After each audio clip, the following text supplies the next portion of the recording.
is that a century was led by a centurion, right? So it was an important position. Only one person got it, and so you would be greatly admired and respected if you attend the role of the centurion. Right? The next thing you should know is that 6 centuries equal 1 cohort. It's a very large group of people. But the largest of the Roman military units was the legion. The legion consisted of 10 cohorts. All right? 1 legion equals 10 cohorts. And if you had several of these legions together, that would form a Roman army. And the Roman army fluctuates over time. Sometimes there are several legions, sometimes there are many more than that make up the Roman army, but you had to have a few legions in order for it to be considered an army. All right, so this is extreme organization. Right? Most people in the ancient world, they weren't as organized as this. All right, and so on the battlefield, all of these different groups of people had different positions, and they knew exactly what their job was. So they were told where to go and how to do it.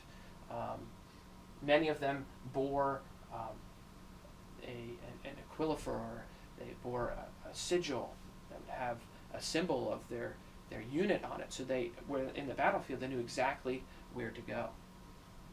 Right?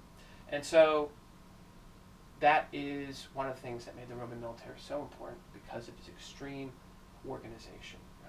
And the Roman military greatly influences the U.S. military because we organize ourselves in a similar way, with different groups and different units. Right?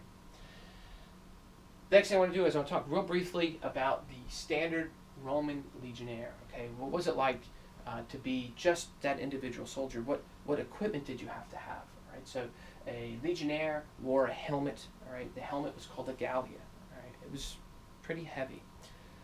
It had things that covered your ears, and it was tied underneath your chin. These flaps that covered your ears could be tied above your head, and then that's where people would tie them when they weren't in battle, and then they would tie them underneath their chin if they expected to fight. It was usually a telltale sign if somebody was in the military or had served in the military, because it was very famous for these leather straps to actually wear through your skin. Right? You would have these big calluses underneath your chin, big scars that would be there for the rest of your life. And so a lot of people knew who was in the military simply by looking at their chins.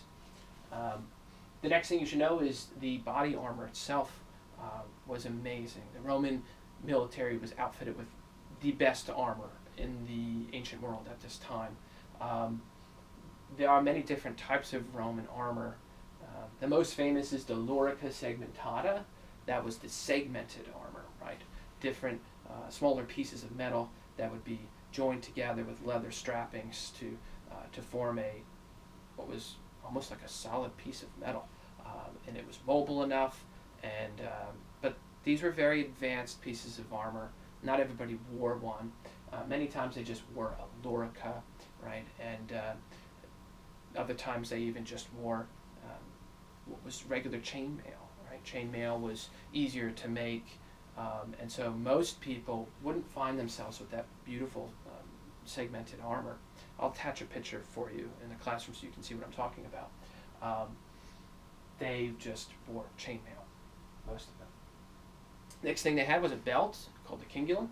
All right, that the job of the cingulum was to keep the weapons in place. So if they had to go for the gladius real quick, they could draw the gladius without the belt bringing it someplace else. So the cingulum was designed to keep your weapons in place. Your shoes that you wore, you actually wore sandals. No matter where you wore sandals. Right? And they made them out of a single piece of leather, and the single piece of leather would prevent it from ripping, right, from tearing. And on the bottom, they would almost put small nails, okay, the hobnails. And so if you look at the bottom of a cleat for soccer, for example, you have those little, almost like hobnails that they dig into the ground to keep traction, to prevent you from slipping and sliding. That's what they did here as well. And it was to do essentially the same thing, keep them from sliding all over the place, and also to prevent the leather from being worn down. So they were actually a really good shoe, and since they were made up of one piece of leather, but really cut into small strips, that one piece, They were also very form-fitting, so it was a pretty good shoe, if you will. In the winter areas, during the winter time, in places where it's colder, they put many layers of socks on to keep their feet from getting too cold. So even in places where it's snowing, many times they wore this caligae. Right? That's what they called their shoes, their sandals. They called them caligae. The tunic is what would go underneath everything. Your armor would go on top of your tunic. It was the standard Roman piece of clothing. Even in civilian clothes, many people wore tunics, just plain tunics. For the military, they put them on first, and then they put everything on top of that. The shield was a very large shield called a scutum. It was like a tower shield. Probably stood about this tall on you from the ground, about this wide, and it was curved. Right? It was curved to deflect blows. So if somebody hit you, the sword would veer away. It was also very large, and so that gave you immense amounts of protection. It was heavy as well. It was very heavy, which was somewhat of a good thing. It couldn't be hit out of the way very easily, and because it was so heavy, it could actually be used offensively as an actual weapon. The sides of the scutum were wrapped in metal, okay, and that prevented, if a sword hit it on the side, it wouldn't split. It would hit that piece of metal instead of splitting the wood, because the shield itself was made out of wood and glued together. Right, it was 3 layers of wood glued together. So very good shield. The main weapon itself was called the gladius, short sword about this long. The gladius was the primary weapon of a legionnaire. That would be the one that they would draw and fight with on the battlefield. Interesting fact about a legionnaire is you could only fight with your right hand. So you drew the sword and you would fight with it in your right hand, because the way the Romans fought, they fought in a very specific formation. So if you had somebody drawing, if you were a lefty and you drew your sword in your left hand, and they were righty and they drew the sword in their right hand, you would have 2 people with swords close together, and it would cause them to potentially have a failing part within that formation itself. So everybody had to use their right hand for their sword and their left hand for their shield. Right?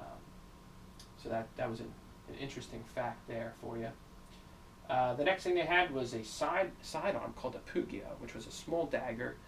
Most of the time they actually bought their own daggers. They weren't given to them. They had to buy them, which was interesting. The throwing weapon.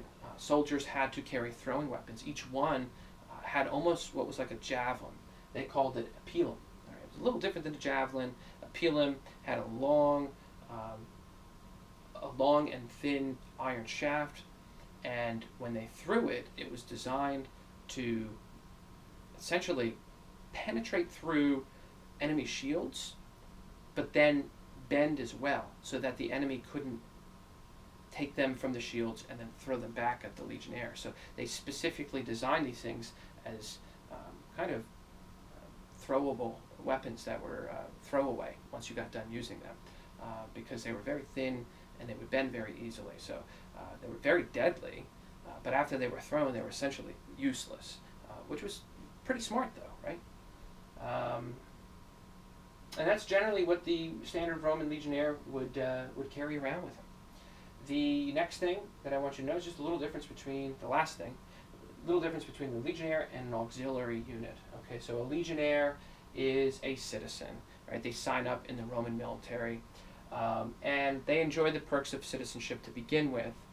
So their service is a little different. They get a pension, right? And they also get land after they're done serving their term, which is, I believe, 25 years.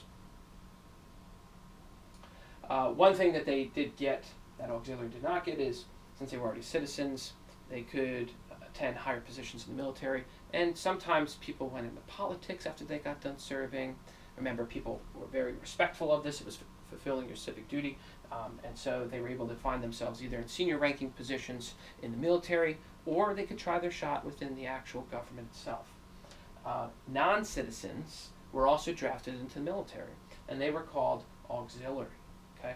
And these auxiliary units, there were many, many different roles, from being a horseman to being a bowman They had special regiments that just threw javelins. You name it.